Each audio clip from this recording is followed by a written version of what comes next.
First thing I want to advise you that I'm going to be asking you to submit questions again on these last four topics: energy, enzymes, photosynthesis, and respiration. We'll finish up respiration today. But these topics constitute a body of material that's dense and detailed. So what I'd like you to do is ask two questions. Send me two questions, and I'll send an announcement and actually make this an assignment. Send me two questions by Saturday. And I'd like things that you're genuinely unsure of, that you'd really like to see discussed in class. Then on Monday, while these things are still fresh in your mind, we'll spend the entire class discussing the issues that are important to you.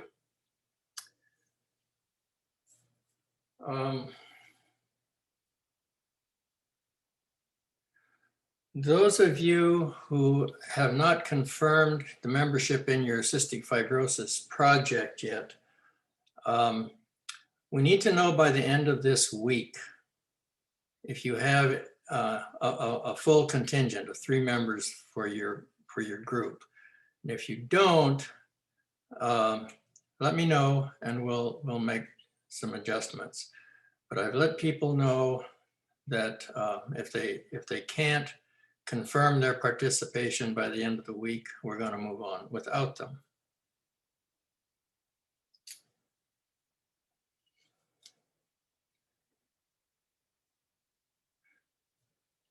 The other thing I want to mention, you have the assignment for extra credit. And let me explain how that works. You will get, I've given you the assignment as though it's a worksheet, and I'll grade it. And I have been grading them as they come in as worksheets. Then at the end of the semester, whatever grade you got will be added to your total for the semester. So it will be genuinely extra credit beyond just an assignment. And if you haven't submitted it yet, please do. Even if it's late, it's okay. What's important to the department is that these things are completed and submitted. And could you reopen the assignment on Canvas, or how do you want that submitted? Yeah, thanks for reminding me. I will make a note to do that after class.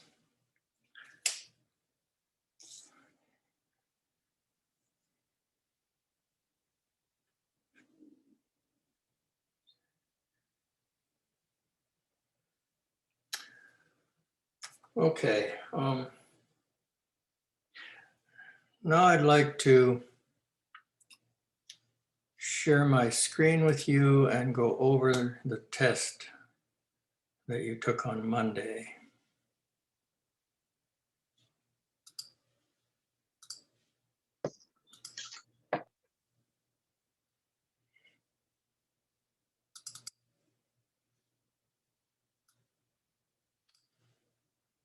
You see the test? Yep. With answers marked? Okay. Now, the average grade for this section was 72%.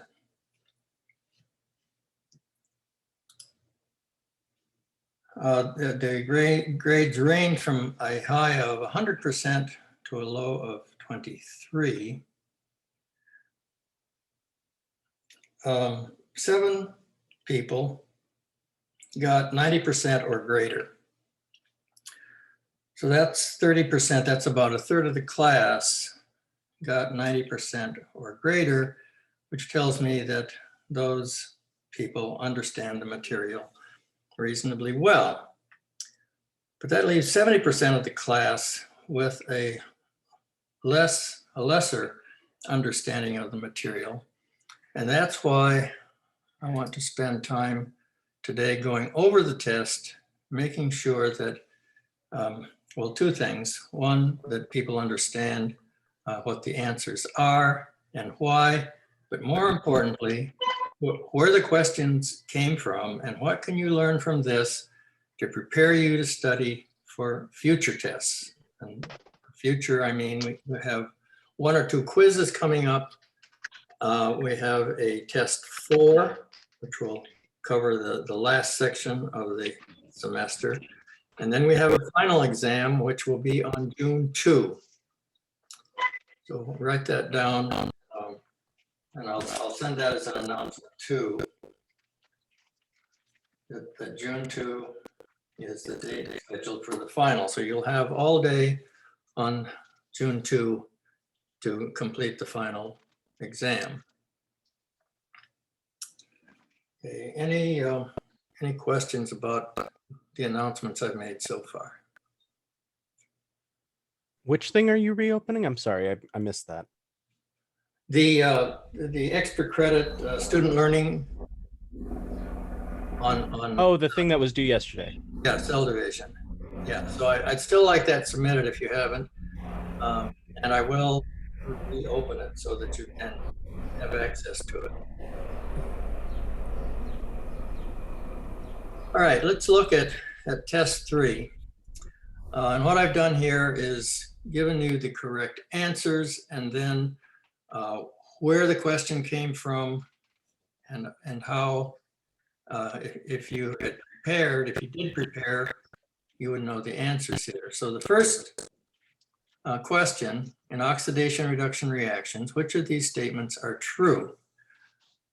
Well, electrons are transferred back and forth between oxidized and reduced substances. That's one correct statement. A substance that gains an electron is said to be reduced. A substance that loses an electron is said to be oxidized. And these reactions always occur in pairs. And what you see in the illustration there is a slide taken from lecture, which illustrates all those points. So if you had studied this slide when preparing for the exam, it would be easy to answer this question. And this is another slide that makes the point that these reactions are coupled. When one occurs, the other one also occurs. And the function of redox is to generate ATP. And I put this slide in, we'll come to this. There are several questions that relate to this. But ATP, from one glucose molecule, you get 38 ATPs, 34 of which come from the electron transport chain. So that's the basis for asking this question, and those are the answers. So everybody understand that. If you need to go back and listen to the recording or study the slides, please do, to get this straight in your mind. The second question was about a graph. Enzyme reaction rates are a function of temperature, shown in this graph. Answer the following questions. The y-axis is labeled rate of reaction. What does that mean? It means the speed with which substrate is converted to product. Most of you got that right. The second part, at 70 degrees, what's the reaction rate? Well, about half of you said 0, and that's right. With respect to the reaction rate, what's the significance of position 2? Well, that's the optimal temperature. You needed to say temperature for this enzyme to work. And finally, comparing positions 1 and 3, which position reflects enzyme denaturation? Well, it's 3. It 60 degrees and higher, the temperature is too much for this enzyme and it starts to denature and the reaction rate slows down.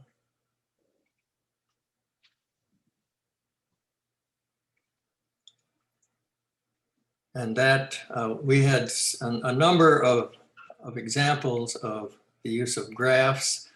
And to illustrate that, I show you just this one, which has enzyme reaction rates plotted against temperature on the one hand and pH on the other.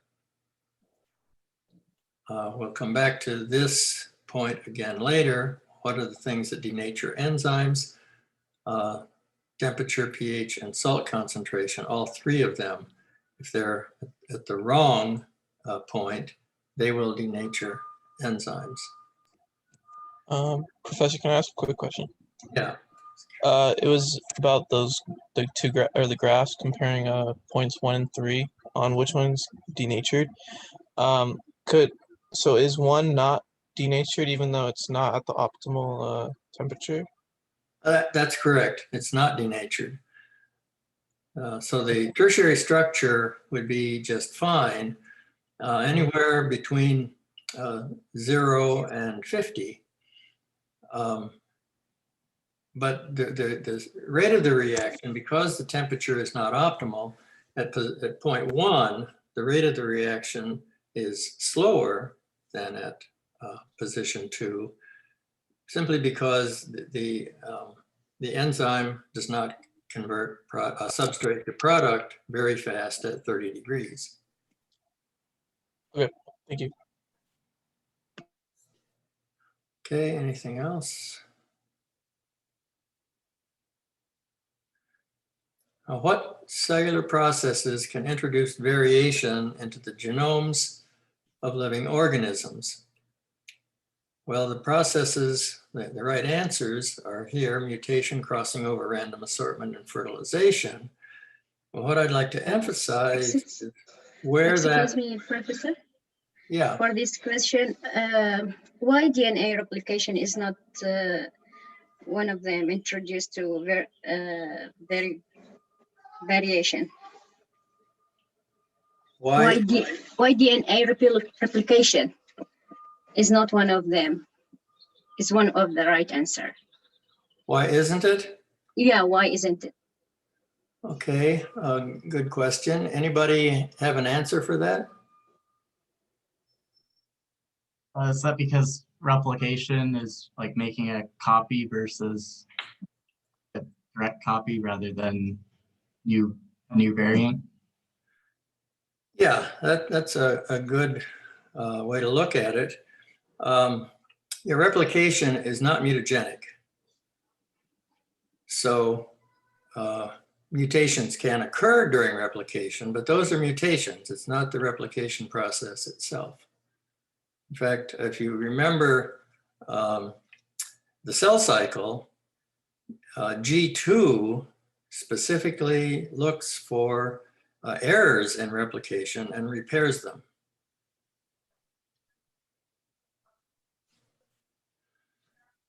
Okay, is that clarified? Yeah. Okay. Yeah, just because I know that sometimes it's maybe I mixed between mutation and DNA replication, because that's happened when it's like copy or may make a new copy of DNA. So I thought it's DNA replication. It's one of them. Yeah, no, it's not a source of variation. Okay, thank you.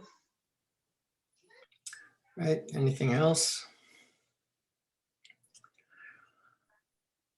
Okay, where did that question come from? We try to make this a little bit bigger.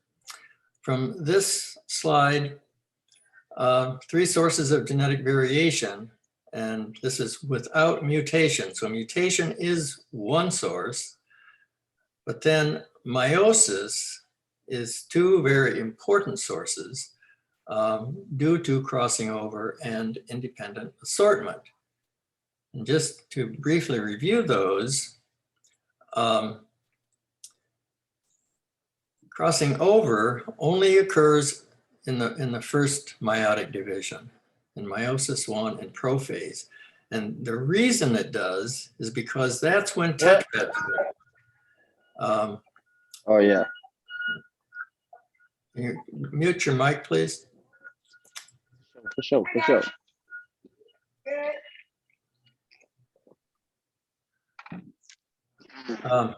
So tetrads are when chromosomes come in very close association with each other, such that they do crossing over between the chromosomes and exchange parts. So that if you look at this illustration to the right, you end up with recombinant chromosomes. You start out with two blue ones and two red ones. You end up with a red one and a blue one, and then one blue-red and the other red-blue, recombinant chromosomes. So that is the source of variation. Independent assortment happens twice in meiosis, once in meiosis 1 and once in meiosis 2 at metaphase in both cases, where chromosomes randomly go to either one side of the cell or the other. And depending on which way they go determines the combination you get at the end of the division. So these are the reasons that sex occurs in many organisms, to generate a variation in meiosis. And then finally, egg fertilization is a source of variation. Because when fertilization occurs, the choice of sperm to fertilize the egg is random. It's 1 out of millions. And if you think about it, if two people, a couple, have, say, 10 kids, each of those kids is unique, is different from all the others, and different from the parents. And that's because every time an egg is fertilized, Okay. a different sperm is used, and the gametes themselves, the egg and the sperm, are unique. So I say I let them do what they gotta do. There's still a mic on somewhere. Is that Jonte? Okay, yes. Yes, it is. Okay, I think it's muted now. Thank you, Jonte.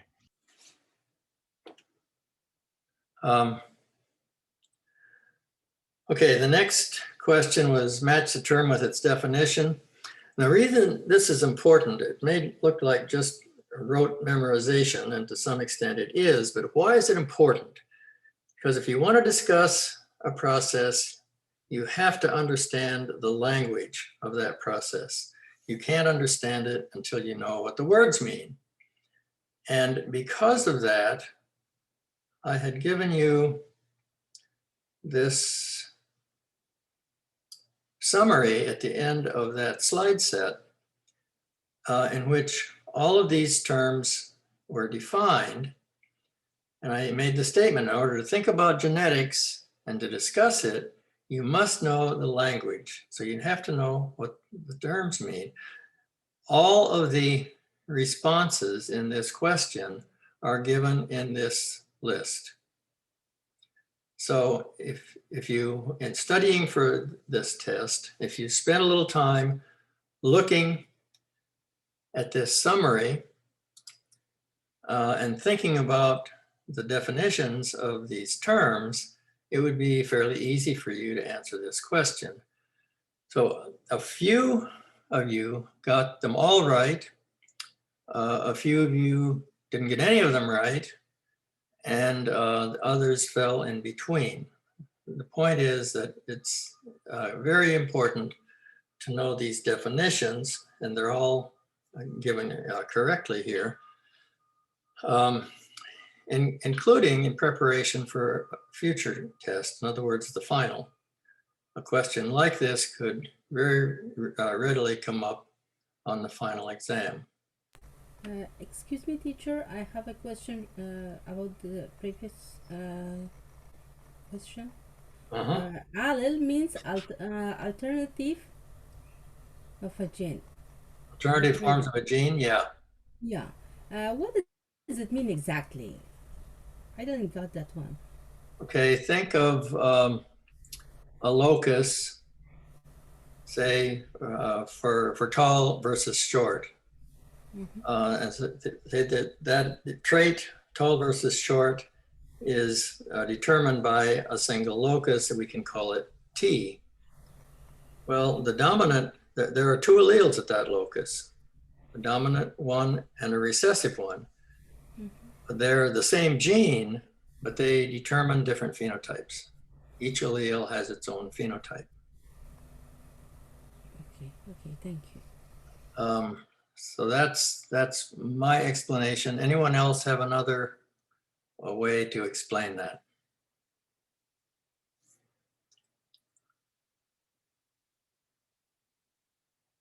Think of one, an allele or a gene is a locus on a chromosome.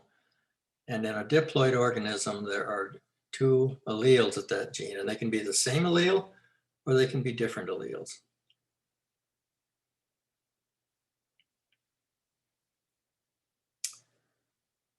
Okay, another reading a graph question. Enzyme activity is a function of both pH and temperature. From the graph on the left, describe what happens to an enzyme activity as the environment varies from 5 to 10. Well, to get full credit for that, you had to say that the enzyme activity is increasing between pH 5 and 8, and then it decreases from 8 to 11. The right-hand graph indicate that the color of the arrow that's pointing to a temperature at which the tertiary structure of the enzyme is intact, and that's the red arrow. The blue arrow is pointing to 50 degrees where the enzyme is starting to inactivate.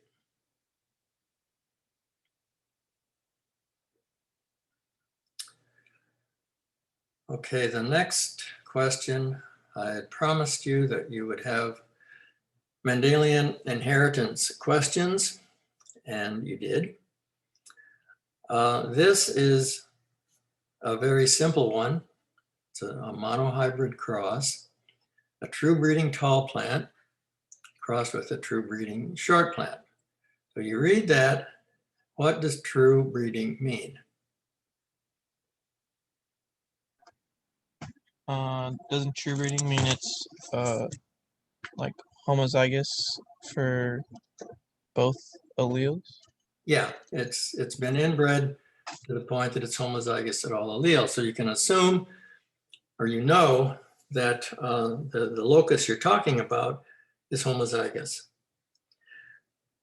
And so the question actually indicates that the tall phenotype is dominant to short. So you have to choose, for this type of question, you have to choose a symbol for your locus, and I arbitrarily chose the letter P. And so we know that the dominant phenotype is tall because the question says so. And we know that it's homozygous. So that means one plant is big P, big P. And we also know that the short plant is also true breeding. So its genotype is little p, little p. So that means if you cross a tall one and a short one, you're crossing a homozygous dominant with a homozygous recessive. And that means the genotype, so the question is asking what are the genotypes and phenotypes of, first of all, the F1. Well, in the F1, the genotype is going to be all heterozygotes. There's no other option. They're all heterozygotes. And because they're heterozygous and because tall is dominant, then they'll all be tall.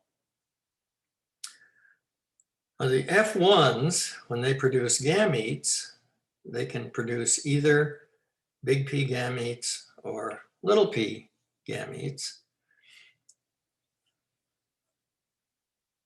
So that if you then cross two F1s, cross one with the other, which is how you get an F2, then you're crossing a heterozygote, big P, little p, with another heterozygote, big P, little p.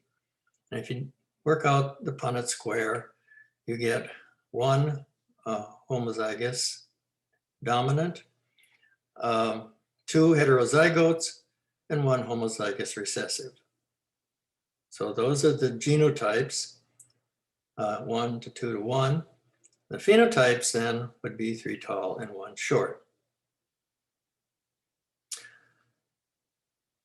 Now that seems simple enough, straightforward enough. Not everyone got it right. So is there anyone who doesn't understand how you do a monohybrid cross?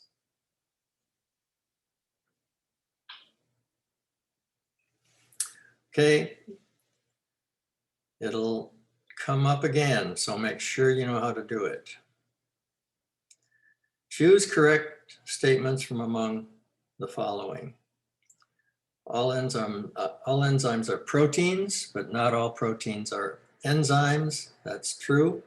Certain enzymes are active only if they have a partner, and that comes from this slide, enzyme partners.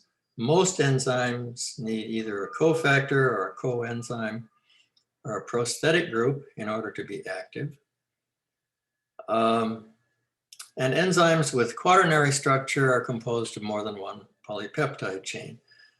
That is true. All quaternary structure requires multiple polypeptide chains.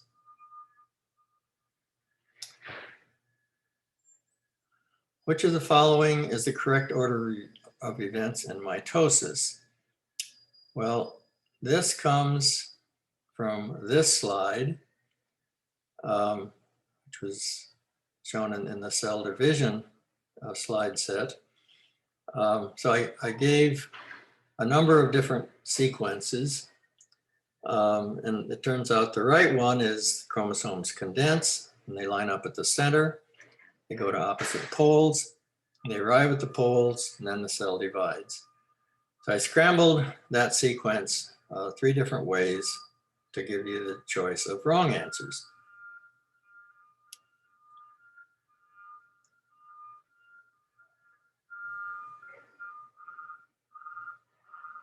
And the last point, cytokinesis, in animals and plants, it's different. This is actually the answer to a question that's coming up.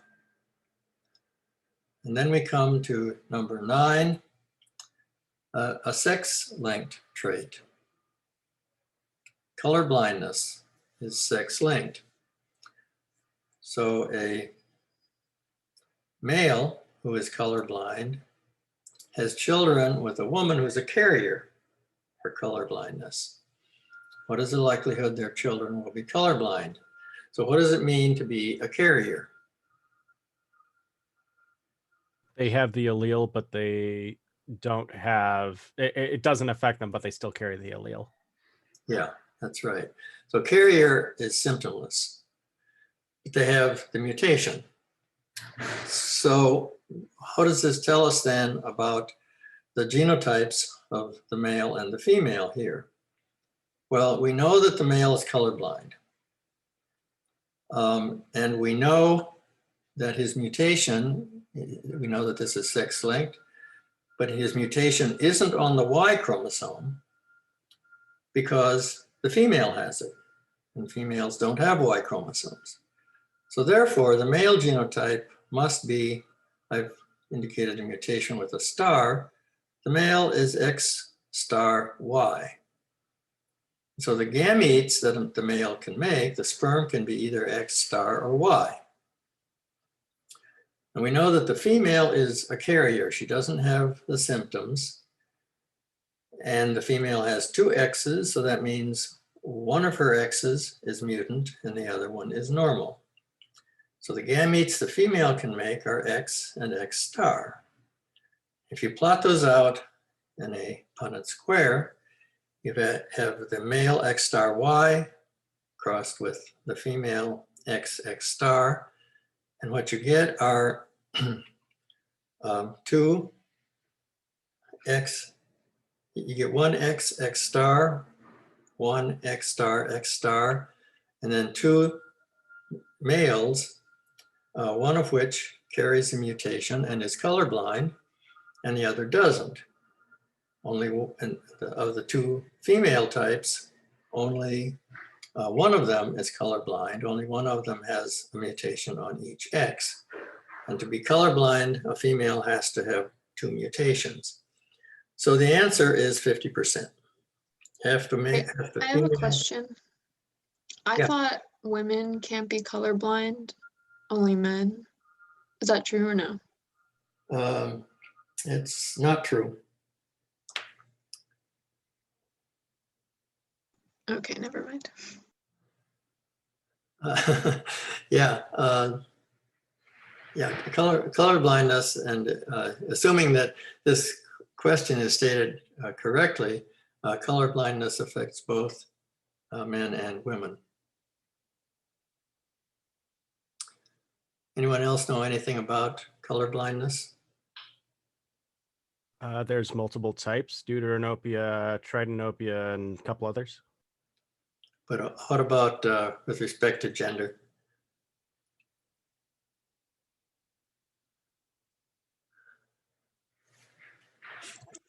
Oh, Are men more likely to be because it's an X-linked sex trait and they only have one? well, I think it depends on who the male is mates with. Yeah. So if a male mated with a female that was colorblind, that means she'd be X star. And that would give, I think, a higher frequency. I'd have to work that out on a square, but it would make a difference in in the ratio of what you get. But if the female doesn't have color blind, so the progeny, the male will not have it for sure. If the female, Yeah, only female will be the carrier, but I'm saying when it's when the female it's healthy, it doesn't have if the female is not a carrier, yeah. yeah, if it doesn't have carrier, or all the male, they will be healthy, but female maybe will be a carrier. Maybe a carrier, right? Yeah. Uh-huh. Okay, anything else about color blindness? Excuse me, Professor, the color blindness, which is common in male, I don't know it's related to this problem exactly, because many people, many men, they don't know the difference between the green and blue. They all say that's green. I don't know which is related to this problem or. Yeah, I have that problem myself, and that's red-green color blindness, which is different genetically. It's different from color blindness where everything is gray. Yeah. Thank you. Yeah, so I have to look carefully at stoplights and make sure that the position of the light is more important to me than its color. Fun fact, that's why the colors are in a standard configuration for people who are colorblind. Yeah. Yeah, red is always on top. Okay, let's go to number 10. Match each phase of mitosis with its correct description. And the answer that this question derives from the very same picture I showed you before. These are the phases, and all the descriptions are listed here on the left. So the phases, they're not in order. So you had to know which, the description of each phase is a standalone statement.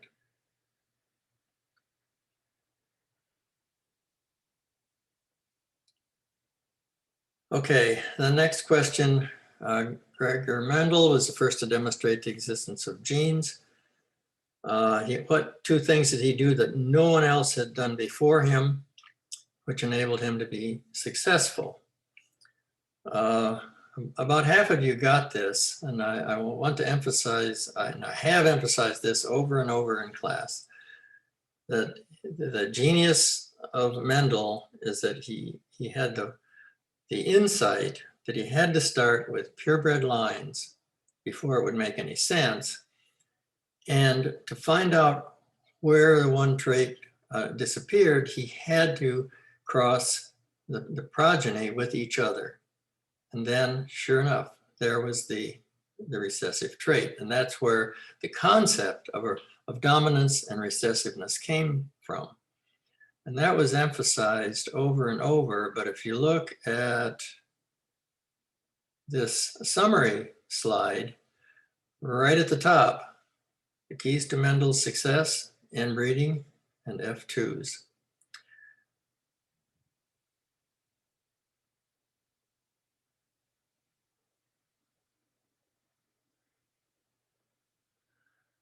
Number 12, chemiosmosis is a critical step in ATP production. Indicate which items are true. Well, this again, it came from slides in the lecture. Generates ATP by passing electrons across a semi-permeable membrane, shown in this illustration, mitochondrial membrane in this case. Source of electrons for chemiosmosis is the electron transport chain. And you see that here. Here's the electron transport chain within the membrane. Chemiosmosis is the process right at the end of it. It's anabolic. Anabolic means to build up. And what is being built up? ATP from ADP. It requires an electrochemical gradient. In other words, a high concentration of ions on one side of the membrane. It's found in both mitochondria and chloroplasts. That is true. Are there any questions about chemiosmosis?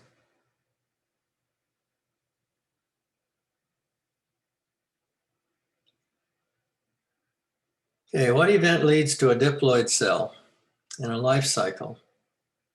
Well, if you refer back to the human life cycle, you have an egg and a sperm. They're both haploid. If fertilization occurs, you get a diploid cell, a zygote. So the answer to the question is fertilization.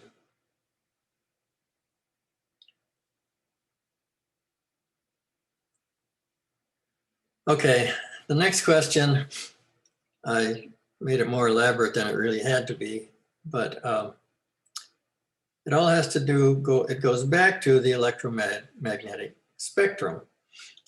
You're driving toward Ramona and you're noticing the vegetation, and what you see is mostly green, pale green, and then you see an orange patch. And what do you make of that? I asked to give two alternative explanations for this observation that among the green vegetation, you see an orange patch. Well, one possibility is that the orange patch is a plant and it's parasitic, or it could actually be a green plant that makes an orange pigment that masks the green, or it could be a senescent plant that's orange because it's deficient in nutrients. And if it's not remedied, it's on its way to death. So this goes back to emphasizing the electromagnetic spectrum, which you recall is a very small part of the electromagnetic spectrum that we humans can see and that are relevant to plants. Plants can absorb and use the energy of red wavelengths, yellow ones, and blue ones. They cannot absorb green light, and so they reflect it. And so that's why when we look out at most vegetation, it appears to be green. But then I gave you examples of plants that aren't green, like ornamental plants that make anthocyanins, red maples. Make anthocyanins, so they're green, they have chlorophyll, it's just masked. Nutrient deficiency. A couple of you said that maybe the plant was an albino.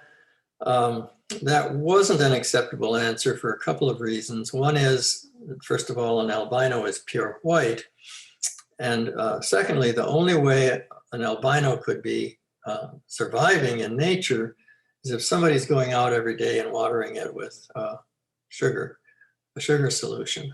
And the likelihood of that is very low on the road to Ramona. So I didn't accept albino as an answer. It could be, if it was the fall of the year, it could be a deciduous tree, or it could be parasitic. Now, these pictures actually came from Scott, but this is what you actually see if you're seeing a parasitic plant. See a green plant, this is pale green because it's in the desert, it's chaparral.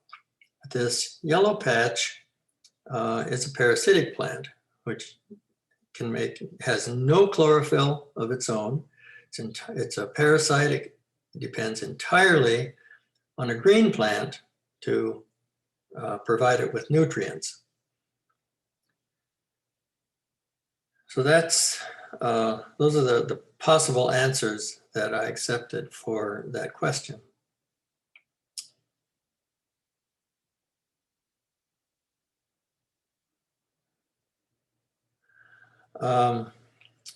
Enzymes can be denatured, and what kinds of environmental changes might cause that? Well, we talked about that a number of times, but a good example from the lecture is this slide, where it says explicitly that enzymes can be denatured by extremes of temperature, pH, or salt concentration. And there's this little diagram of a normal protein with its tertiary structure intact. And if you make its environment extreme, it will denature. It'll unravel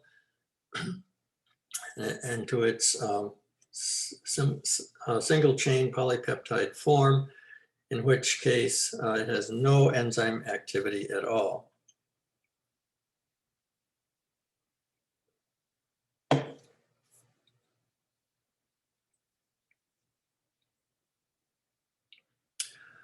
Okay, match each of the following terms with the most correct option from the list.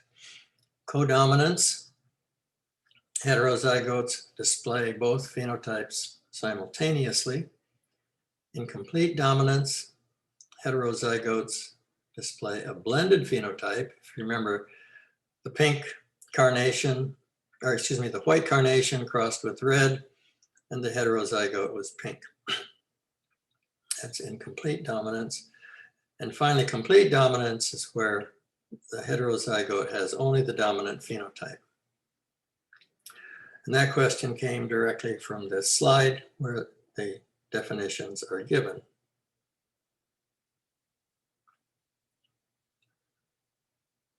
All right, the next question, I tried to emphasize, and you really should know this, try to understand. It's easy enough to say, okay, an enzyme is a biological catalyst. It reduces the energy required to do a reaction.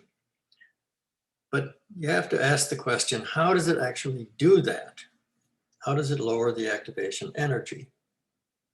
And so that's what this question is asking. What is the mechanism? And the question comes from, and the answer is there are a number of slides that are relevant to this, but this is the most direct, that what happens when an enzyme and substrate come into proximity, the substrate first binds to the enzyme active site, which you see here in number 1. Then the enzyme changes shape, uses energy to do that, a little bit of energy, but when it changes shape, it breaks the bonds, some of the bonds in the substrate, or weakens them.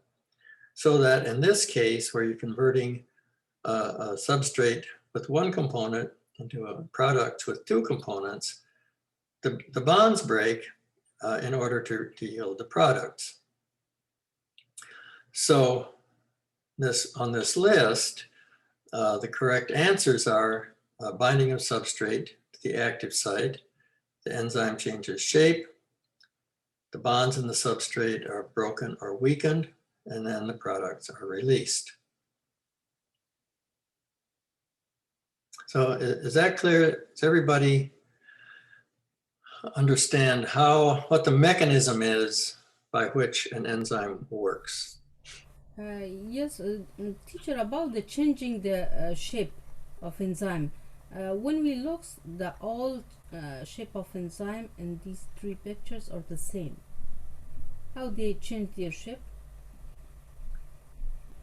Enzyme? How does the enzyme change its shape? Yeah, this picture isn't showing that. The same, yeah. Although if you look at the next picture down, where the enzyme is a blue blob, see it does change its shape. And when it does, it changes the shape of the substrate. And in so doing, breaks or weakens bonds. Okay. Because of I was not sure about the changing shape. I didn't choose that one. Yeah, well, changing the shape is a critical step. They're all critical, but the enzyme has to do something to affect the substrate.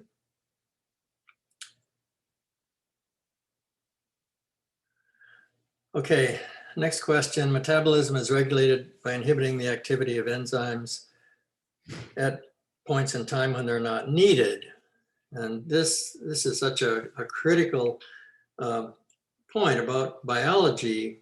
We have thousands of enzymes, and at any point in time, most of the enzymes in our bodies are not active because their products aren't needed. So what are the mechanisms that turn enzyme production or enzyme activity on and off? So I listed a bunch of different types of inhibition and then ask you to indicate which is correct, what the definitions are. So feedback inhibition, the pathway end product blocks the first step in the pathway. And that was shown in this slide. And I want to emphasize how important end product inhibition is. If you recall, I made an analogy with a wound. If you cut yourself and you need a particular protein to heal the wound, to form a scab.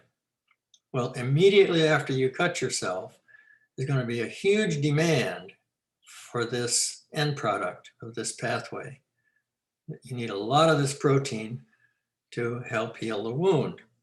Once it's healed, this pathway is still running, and so it's still making this end product, but it's no longer needed. So what's going to happen? It accumulates. And if it kept accumulating forever, it would fill up the cell and probably be lethal. But if feedback inhibition is a possibility, then the first enzyme in the pathway has a site to which this end product can bind and block this enzyme activity. So as this end product accumulates, the first enzyme in the pathway keeps getting progressively more blocked until finally the pathway completely stops. So now your wound is healed, you need no more of this product, and the pathway is no longer running. So that is feedback inhibition. Reversible inhibition, the blockage of the enzyme activity is removed. So these are types of reversible inhibition, competitive and non-competitive, which are also on the list. We went over these in detail in class. Competitive inhibition is when the substrate for the enzyme has a similar shape to an inhibitor, not identical, but similar. Similar enough that the competitive inhibitor can fit into the active site. And when it's there, the substrate can't be there. And so there is no enzyme activity, there's no conversion of substrate to product in this case of competitive inhibition. In case of non-competitive inhibition, the inhibitor does not compete for the active site. What it does is bind to the enzyme at a different site, and in so doing, it changes the shape of the enzyme so that the substrate no longer fits. And both of these types of inhibition are reversible. Okay, any question about types of inhibition or why they're critical to life? Okay, and I ask you a question about dynein. My purpose in doing this was to get you to think about experimentation, how you think about a problem and how different ways to approach it. So the student studied the literature on mitosis, and he made a number of observations from the literature that chromosomes move and that there are motor proteins and that a particular one called dynein is present in cells when they divide. And so he wanted to get a conclusive answer about what role dynein plays. So what was his experimental approach to get a conclusive answer? Well, he did two fairly simple things. One, he inactivated the dynein encoding gene, and then he compared the mutant with the wild type. He just asked, what are the differences? But just to remind you, what he was looking at is mitosis. And this is a mitotic spindle where the chromosomes are lined up in metaphase. And they're about to get pulled apart. And these little figures here are the dynein molecules, which, if you remember, they walk along the microtubules. And as they do, they exert a force. So as they walk from the center to the pole, they're pulling a chromosome along with them. So what Satoshi said was, what would happen if you just took away these little motor proteins? What would the cell do? And the way he did that, this wasn't, the mechanism of this was not critical to the question, but he did essentially what CRISPR does long before CRISPR, and that he targeted the gene. He specifically disrupted the gene for dynein. And then he said, okay, let's look at what happens both microscopically and macroscopically. So this was a fungus, and he grew the fungus on Petri dishes. And what he saw was that if he grew the fungus with no drug in the medium,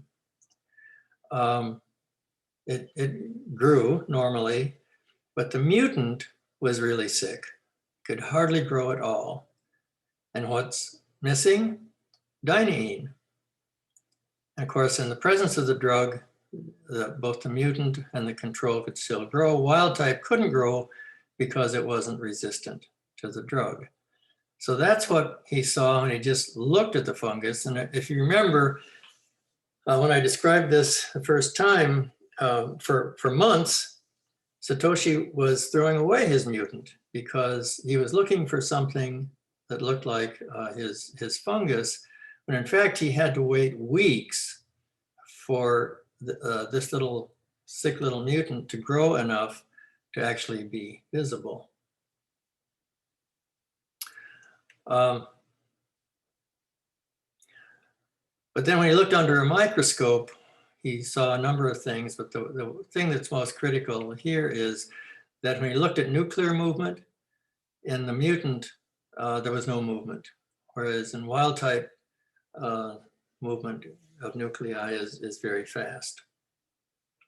So he got a conclusive answer that if you take away this little motor protein, mitosis slows down to the point that it almost kills the cell. And he was lucky that this mutation was not lethal.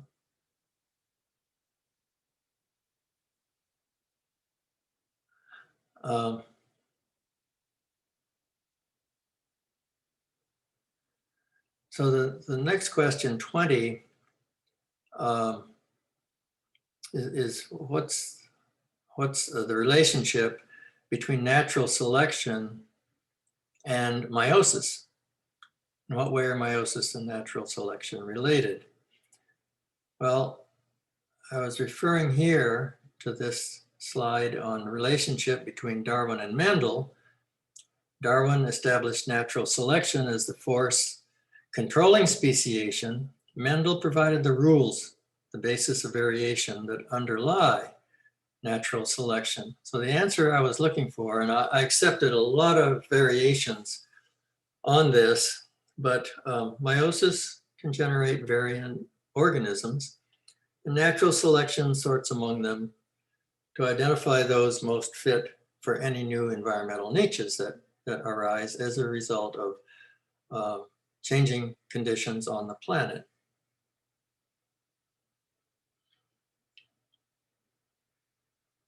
At what point in meiosis does the nuclear condition change from diploid to haploid? It's at telophase 1. And again, if you go back and look at the slides, this one shows very clearly that in meiosis 1, the cell is diploid through several phases, but then at telophase 1, it becomes haploid. So the answer to this question is telophase 1. And this is one about work and energy. Fill in the blanks. What is the term used to describe matter moving in a particular direction, that it would not move if left alone? That answer is work. And entropy is a term used to describe matter moving in a random direction. And that comes directly from these slides. And then finally, number 23 is another Mendelian inheritance question. And it's deceptively simple. What gametes are produced by the homozygous parent? And you have a cross where you have a homozygous parent, big F, little g, crossed with a heterozygous one, big F, big G, little g. So what gametes can the homozygous parent produce? Only one type, big F, little g. What gametes are produced by the heterozygous parent? Well, it can produce 4 types. A homozygous dominant, 2 heterozygotes, and 1 homozygous recessive. And so if you do a Punnett square, you have one parent can only produce one type of a gamete, big F, little g. The other parent produces 4 types. And so you get 4 types of progeny out. And so the answer to the C part, how many boxes do you need in a Punnett square? You need 4. Some of you said 16, and 16 is not incorrect in that if you made 3 more boxes here on the one side, they'd all be identical. So it's not necessary to do that. You could say 16 and it's not incorrect, but the truly correct answer, if you really understood the question, is that you'd only need 4 boxes in this particular cross. So is that clear why 4 boxes is correct? Yes. Okay. Wait, I'm sorry, Professor. It's only 4 because that represents all the possible combinations. Is that why? Yes. The one parent can only produce one type of gamete, big F little g. So you can put big F little g 4 times, but it's the same, you get the same thing every time. So that's not necessary. Okay, thank you.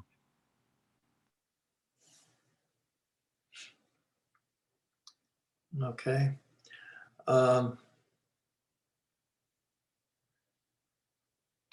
There's a multiple choice question. What are items common to both mitosis and meiosis?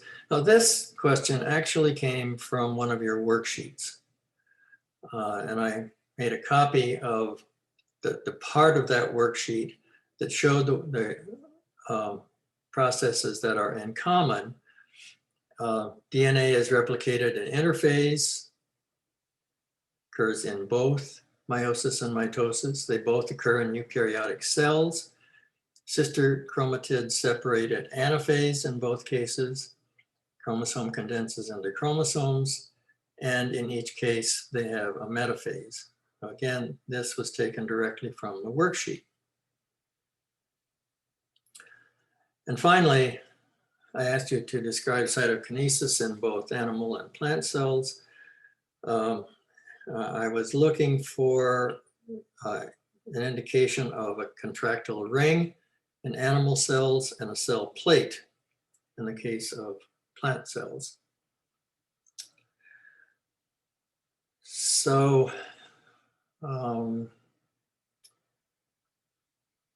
any other questions about anything on the test? I want to make sure that that there are no questions, but there are a lot more questions than what appear on a test, and for that reason, I'm going to send you an assignment today to send me 2 questions that you have about 2 different aspects of this phase of the course. In other words, the topics you can choose from are energy, enzymes, photosynthesis. I didn't get a chance to talk about respiration today. It's not even worth starting it.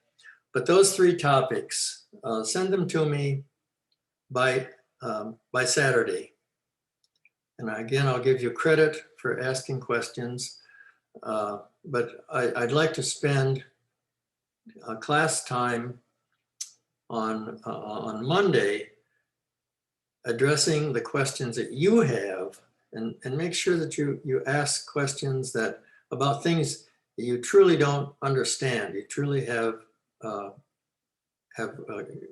uncertainty about. So we'll have a class discussion and hopefully clarify anything in this sort of complex section of the course. So look for that, look for an assignment, and I'll also send it as an announcement. I was going to start another slide set, but we are within 5 minutes of the end of the class. So it's not worth even trying to start that.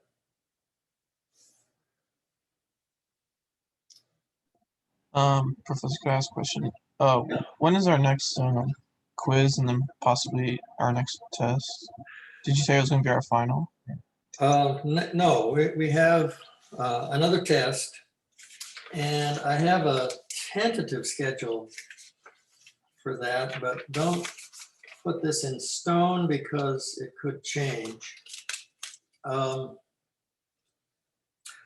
Tentatively, I have quiz 8 scheduled for Wednesday, the 5th of May. And I'll send this tentative schedule out. I hesitate to do it because it could change, but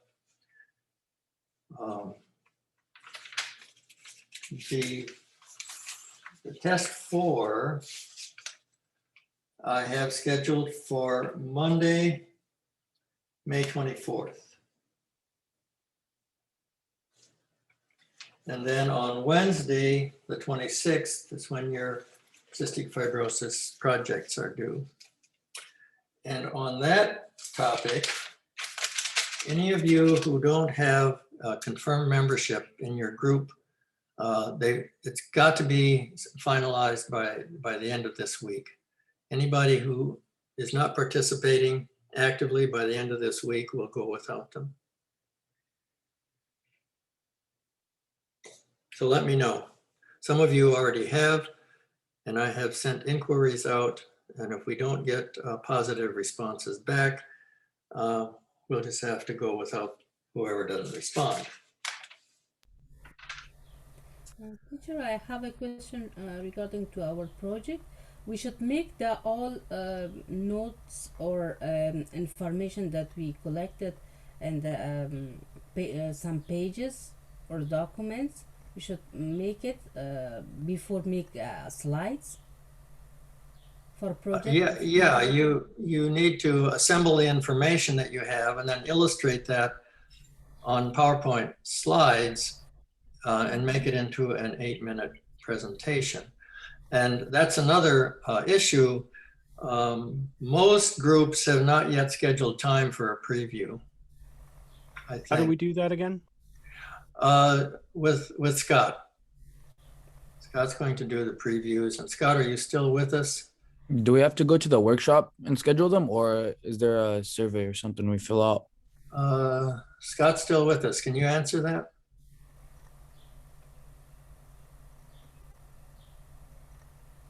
Scott's not feeling well today. He had his shot.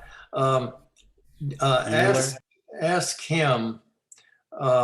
I think he's keeping a schedule of who has scheduled a review. And so if you haven't scheduled a review slot with him, send him an email. And we can just send them an email. No need to go to the workshop. That's right. Perfect. I'm speaking for him, but I think that's correct.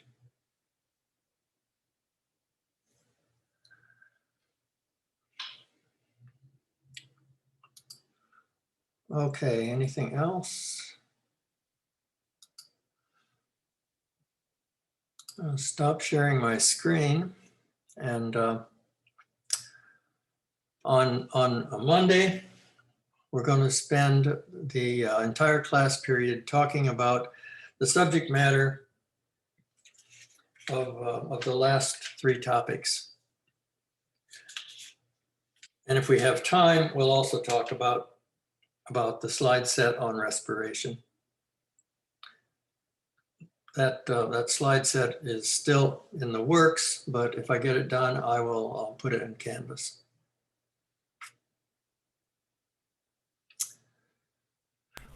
Okay, if nothing else, I'll end the session. And I have a question about the quiz 8. Is it possible that you mention with the quiz the chapters or our lessons that include an announcement? Yeah, I'll send that as an announcement. Thank you. It will cover the 4 topics that I've been emphasizing.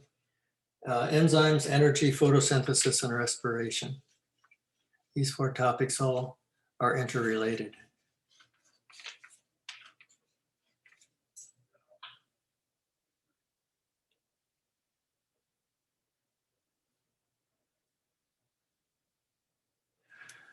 All right. If there's nothing else, I will say goodbye and I will see you on Monday. Alrighty, see you on Monday. Have a good weekend. Okay, you too. Bye. You.